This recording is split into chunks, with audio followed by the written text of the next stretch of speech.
छुपा रुस्तम, पर्दा का पीछा में क्या है, पर्दा का पीछा में क्या है।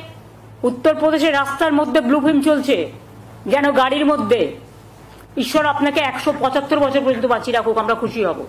এইসব কি সব করেছেন আয়ুষ্মান টায়ুষ্মান, আপনি आयुष्मान হন, आयुष्मान भव। इतना बड़ा नेता है आप, अमेरिका बोलने से 1 सेकंड में चुप हो जाता है, और उन्होंने करेंगे देश को रक्षा, देश को रक्षा द्वारा आ गया। और बंगाल कभी बीजेपी का हक में नहीं जाएगा, और ऑपरेशन सिंदूर का ऑपरेशन बंगाल करेगा। इतना हिम्मत है तो काल ही इलेक्शन करके करिए, हम तैयार है।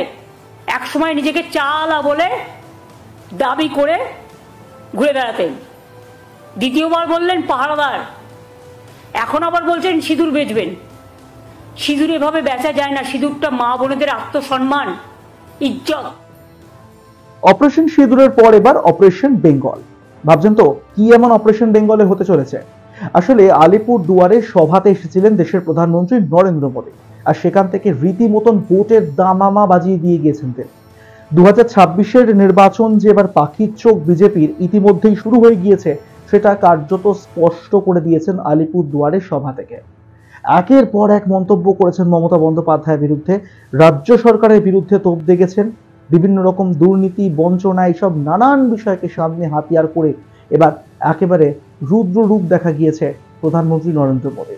আর এবার হয় এবার নয় নেভারের মতন বোধহয় পাখির চোখ 26-এর বিধানসভা নির্বাচন। তার কারণ এবার যদি না হয় বিজেপির বাংলা দখল, তাহলে সেই স্বপ্ন পূরণ তো হবেই না, স্বপ্ন স্বপ্নই থেকে যাবে।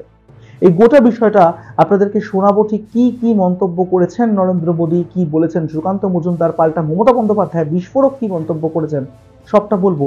তবে তার আগে সুকান্ত মজুমদারের একটা ভিডিও দেখাবো আপনাদেরকে। সেই ভিডিও থেকেই বোধহয় যত এই সমস্যার সূত্রপাত, সমস্যা বলা ভুল হবে, রাজনৈতিক চর্চা, বাংলা দখল, অপারেশন বেঙ্গল। দেখুন। প্রাক্তন কেন্দ্রীয় মন্ত্রী, বিধায়ক, জেলা প্রেসিডেন্ট এবং আমার সামনে হাজার হাজার সংখ্যায় বিজেপির কার্যকর্তা যাদেরকে আমরা দেখতে পাচ্ছি, যারা আগামী দিনে অপারেশন সিঁদুরের মতো অপারেশন পশ্চিমবঙ্গে মোদিজি সৈনিক হয়ে যারা তৃণমূল কংগ্রেসকে উৎখাত করে বঙ্গোপসাগরের জলে গিয়ে ফেলবে, সেই কার্যকর্তাদের আমি অসংখ্য ধন্যবাদ জানাই। এইভাবে সরকার চলেगी, विधायक कॉरपोरेटर ही लोगों के घरों को चिन्हित करके जलाते हैं और पुलिस तमाशा देखती है। टीएमसी सरकार इसके दोषी लोगों को बचाने की कोशिश कर रही है। पश्चिम बंगाल का कोई साथी अगर दिल्ली, बेंगलुरु, चेन्नई गया है, उसको वहां मुफ्त इलाज नहीं मिल पाता, क्योंकि निर्मम सरकार ने बंगाल के अपने लोगों को आयुष्मान कार्ड देने ही नहीं दिया। বুঝতে পারছেন তো যে এবার একদিকে যেরকম নরেন্দ্র মোদীর শিলান্যাসের বিষয়টা সামনে ছিল, ঠিক তেমন ভাবেই কিন্তু এবার বাংলা দখলের স্বপ্ন, বাংলা দখলের ডাক, এটাই কিন্তু বিজেপির গলায় এখন শোনা যাচ্ছে। আর সুকান্ত মজুমদার তিনি স্পষ্ট করে দিয়েছেন যে সামনে যত বিজেপি কর্মী সমর্থকরা রয়েছেন তার ভেবেও আনন্দ হচ্ছে যে এরাই আগামী দিনে অপারেশন বেঙ্গল চালাবে, অর্থাৎ তৃণমূল সরকারের উৎখাত হবে এই বাংলার বুক থেকে। আর এইটার পরেই হয়তো আর মেনে নিতে পারেননি রাজ্যের মুখ্যমন্ত্রী তথা তৃণমূল সুপ্রিমো মমতা বন্দ্যোপাধ্যায়। অপারেশন সিঁদুর নিয়ে তিনি নরেন্দ্র মোদীকে একেবারে সরাসরি মন্তব্য করেছেন, যেরকম ঠিক তেমনভাবে মানে পার্সোনাল লেভেল থেকে অ্যাটাক করেছেন। আবার অন্যদিকে কিন্তু এই অপারেশন বেঙ্গলটাও তার যথেষ্ট গায়ে লেগেছে, সেটা কার্যত স্পষ্ট। কি বলেছেন মমতা বন্দ্যোপাধ্যায় দেখুন, তারপর আলোচনায় আসছে। দেখুন। उन्होंने बंगाल में आके ऑपरेशन सिंदूर किया, ऐसा ऑपरेशन बंगाल करेगा, इसका मतलब टेररिस्ट का साथ और बंगाल को मिट्टी को मिला दिया। उन्हीं सिंदूर बेचे बेড়াচ্ছেন, হাজবেন্ডরা বউদের সিঁদুর পরায়, এটা ওনার জানা উচিত। মহিলাদের সম্মান দিতে শিখুন, আর বেশি আমাকে বলাবেন না। Charity begins at home. প্রভাবটাই যথেষ্ট। আমরা সিঁদুরকে সম্মান করি। সিঁদুর খেলা দুর্গাপুজোর সময় হয়, অন্য সময়ও হয়। আমাদের মা বোনেরা সম্মানের সাথে খেলে, কিন্তু তার পরিবর্তে কোনো একজন এসে পরিয়ে দিয়ে যায় না সিঁদুর, হাজব্যান্ড ওয়াইফকে সিঁদুর পরায়, এটা কাস্টমারি। এটা তো পরিষ্কার একেবারে যে কেন্দ্রীয় প্রতিনিধি দলের মধ্যে বিরোধীরাও রয়েছে, তারাও দেশে বিদেশে ঘুরে বেড়াচ্ছে, বিভিন্ন জায়গাতে গিয়ে কিন্তু কেন্দ্রীয় সরকারের প্রশংসা করছে, ইন্ডিয়ান আর্মির প্রশংসা করছে, এবং কাঁধে কাঁধ মিলিয়ে লড়ার কথা মমতা বন্দ্যোপাধ্যায় আগেও বলেছিলেন পাকিস্তানের বিরুদ্ধে।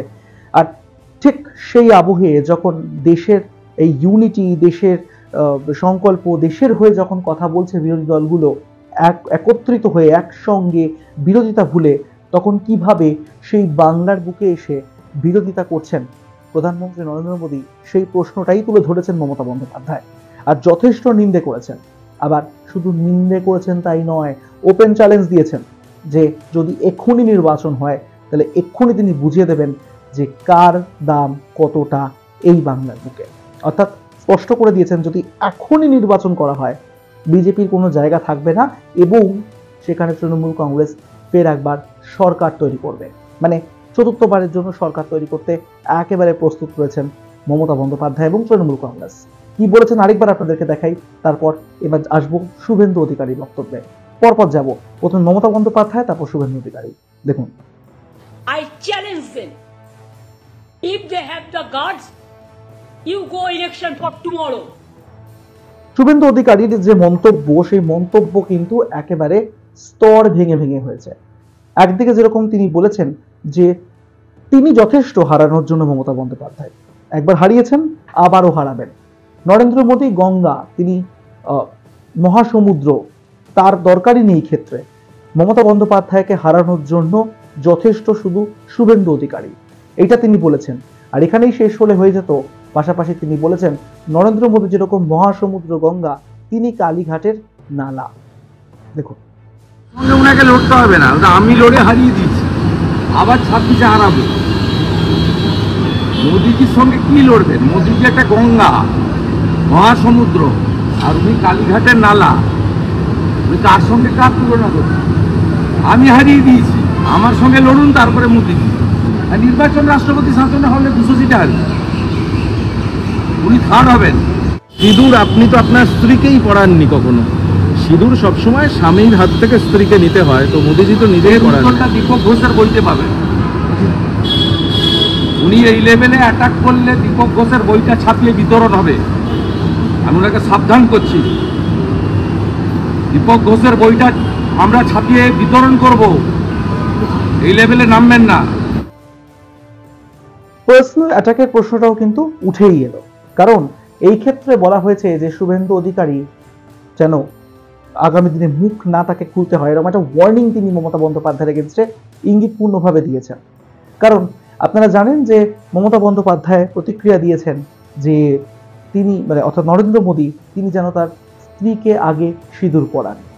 সকলের স্বামী তিনি হতে পারেন না, সকলকে তিনি সিঁদুর পরাতে পারেন না, কারণ মহিলাদের অধিকার রয়েছে সিঁদুর পরার তার স্বামীর কাছ থেকে। অর্থাৎ নরেন্দ্র মোদী এই সিঁদুরের বিষয়টাকে বেশি পরিমাণে একটু হাইলাইট করছেন বলে মনে করেছেন মমতা বন্দ্যোপাধ্যায়। এই মমতা বন্দ্যোপাধ্যায় বিষয়টি কি বলেছেন সেটা আগে আপনাদের দেখাবো, দেখুন। Regarding Operation Sindoor, though I don't have any comments, but please remember, every woman, they have a respect. They take Sindoor from their husband. But PM Modi is saying just like, you are not the husband of everybody. Why you are not giving Sindoor to your Mrs. first? Sorry to say, I should not go into all this matter, but you compel us. You compel us in the name of Operation Sindoor, the Bengal operation. That's why you compel us to open our mouth. আর একই সঙ্গে সঙ্গে আপনাদেরকে শোনালাম মমতা বন্দ্যোপাধ্যায়ের এই প্রতিক্রিয়া, আবার একই সঙ্গে সঙ্গে শুভেন্দু অধিকারীর মন্তব্য আপনাদেরকে শোনালাম। একেবারে স্তরে স্তরে আক্রমণ করেছেন শুভেন্দু অধিকারী। আর মমতা বন্দ্যোপাধ্যায় একেবারে ইঙ্গিতপূর্ণভাবে point to point Narendra Modi যা যা বলে গিয়েছেন তার একেবারে উল্টো সুরে গিয়ে কিন্তু তার প্রতিক্রিয়া দিয়েছেন, উত্তর দিয়েছেন। অর্থাৎ বোঝাই যাচ্ছে যে এখনই তৃণমূল কংগ্রেস কিন্তু পুরোপুরি 26-এর নির্বাচন লড়ার জন্য যেরকম তৈরি বলেই দিয়েছেন তিনি, এখনই ভোট হলে তিনি জিতে যাবেন বা তৃণমূল কংগ্রেস জিতে যাবে।